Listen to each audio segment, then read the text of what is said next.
All right, welcome back to the Prem Trifecta. And you may be wondering, where have the Chelsea shorts been? And to answer your question, I've been waiting for time to wait until there has been some good news and some better alleys up the way when it comes to Chelsea fans. And the 25-26 season wasn't really the best of seasons for us.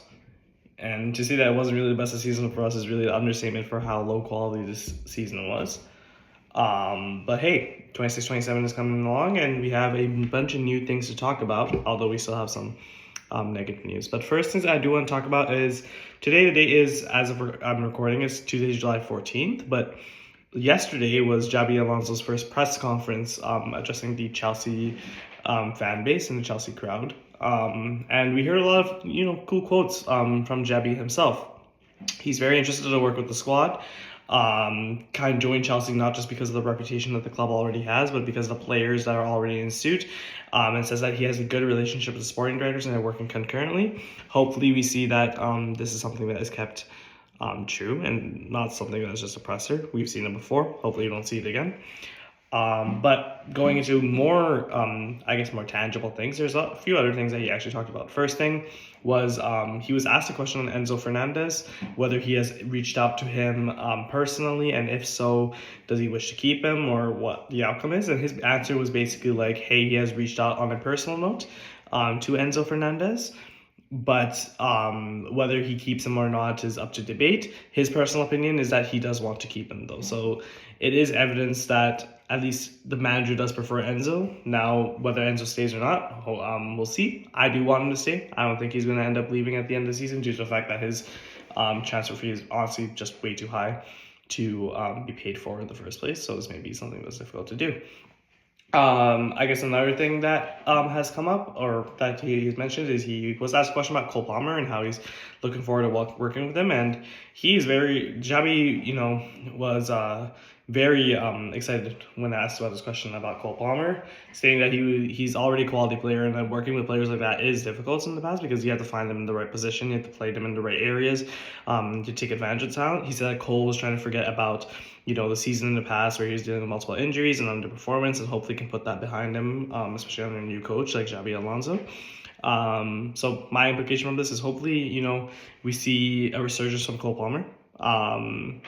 Especially when you think about it one way, like Florian Wirtz, his counterpart, for instance, is a player that, had less GA this season than, injured and half-hazed Cole Palmer. So hopefully, with a player of higher quality than Florian Wirtz, operating under Xabi Alonso's system and currently used to the Prem, hopefully you'll see that, that old Cole Palmer that we saw in 23-24 breaking Chelsea records and breaking, be like the ridiculous player that he was. Hopefully he was able to we were able to see a return of that form or even something close. I'd say that is a success for Cole Palmer's usage. He was asked a few other questions in regards to Pallestra, one of our recent signings, a kind of left wing back, right wing back hybrid. And when coming out of that, he did give a nice little preview of what Pallestra is all about. He's all about physicality, speed, pace. He can play both sides. He's very versatile, left wing back, right wing back, as I said. And he's very excited about working for him. So the first Xabi signing is something that he clearly has wanted and someone that he's really wanted to bring in, and hopefully you could get some more over the line. But overall, successful press conference, lots of things to look forward to with Xabi Alonso.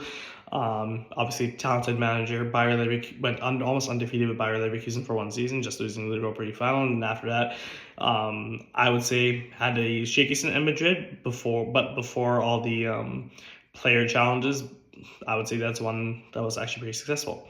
But yeah, going into other news, the other thing that I did want to talk about today is actually Andre Santos. You may have heard the news. Andre Santos to Manchester United for 50 million plus, I think, or 48 million plus 2 million add-ons, something around the lines of that. And from the Manchester United perspective, I'll look at it from that way first. You should be very excited. You're getting an incredible player, an incredible talent, really, exceptional up, with the ball, off the ball, exceptional progressing the ball off the field, exceptional breaking lines. We've seen that so good, so much as Chelsea fans, those one-touch passes that he's able to play to really break through multiple lines at once is something that a lot of midfielders don't have.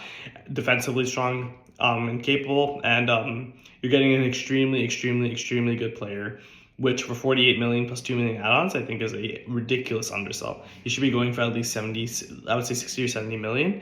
So to get him for that low of a price is ridiculous. And you have, to Man United fans, you have an insane player, you have an insane talent, you have someone that is really going to progress exceptionally well under Michael Carrick, and hopefully, becomes, well, especially I hate to say it, hopefully becomes a fantastic player. Now, from the Chelsea perspective, we got robbed. It's just more or less, just that's the best way to put it. We should not be selling. I did not think we should be selling Andre Santos. Obviously, I saw it coming. Like, as soon as the Enzo rumors and the Enzo move kind of failed in fruition, like, we had to sell a midfielder, and it happened to be Andre Santos because everyone wanted him. And honestly, if I were to keep between Andre Santos and Romeo Lavia, I want to keep Andre Santos, but no one's selling Lavia here. So Andre Santos, unfortunately had to be sold, or like was the one on the chopping block, and it ended up happening. Unfortunately, it was to a rival in the Prem, being Manchester United, which is why I feel even more starstruck on it. And as much as I say, like, hey, like, maybe this move can flop, I don't think this is a move that's going to flop. It's so cheap of a price for such a high quality player that is very young and only looking for a develop, that I don't think there's really like a downside for Manchester United here. So that's like another piece of news. Another thing that we or I did want to talk about before wrapping up the short is Marco Pallestra. Chelsea signed from I believe it was Parma. I'm not 100% sure what team it was signed for. Serie A Defender of the Year. Very young, left wing right wing hybrid. I did end up watching a bit of his highlights and watching a bit of videos, kind of getting like a vibe of what the player is about. And best way to put it is he's a physical specimen. He is incredibly quick. He's incredibly strong. And he's agile. He's fast. He's good on the ball, good attacking as well. He's a phenomenal attacking wing back. He's really going to be doing on those overlapping runs on both sides that, to be honest, like we've really been missing for a while outside of Cucurella, who could really do this well. Defensively, he does have a lot to work on. That's what I've heard. He's not the best defensive player 1v1s. He loses a lot of his duels. He loses a lot of his challenges. And compared to, like, let's say the traditional fullback, who's probably better at those defensive possessions or 1v1 duels, he's not as good. Obviously, that comes in development. He's a young player, but given the how much he offers offensively, hopefully this is something that Xabi can mask. Maybe best way to put it is he's not exactly the player. Like, I'd say he's like he's not as technically good, but like I'd say physically he is better. But the best way to comparison that I would put it is like Frimpong in Bayer Leverkusen system, where you have a player who's offensively extremely talented, physical specimen, but defensively very shy. And in Xabi's system was someone who really flourished. But when you saw him move on to Liverpool, is now someone that's not really the player that he was at Bayer Leverkusen. So yeah, hopefully Pallestra is able to come through, be a fantastic signing. Hopefully more window signings through the door. And I guess the final thing that I did want to talk about is about potential targets that we do see. We've been linked to Maxence Lacroix, which I think is a fantastic center back.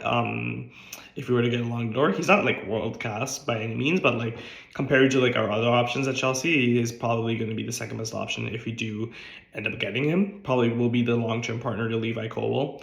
I think he's definitely far better than Wesley Fofana, Josh, or Anchabrong. Benio Badiashile is not even in that conversation. Let's be honest, this is different stratospheres comparatively. And I think if you get the signing over the line, this is we really do have a good center back partnership. Time will tell if this would be a world class center backs partnership or if this is just a good center back partnership. But we'll see how that goes.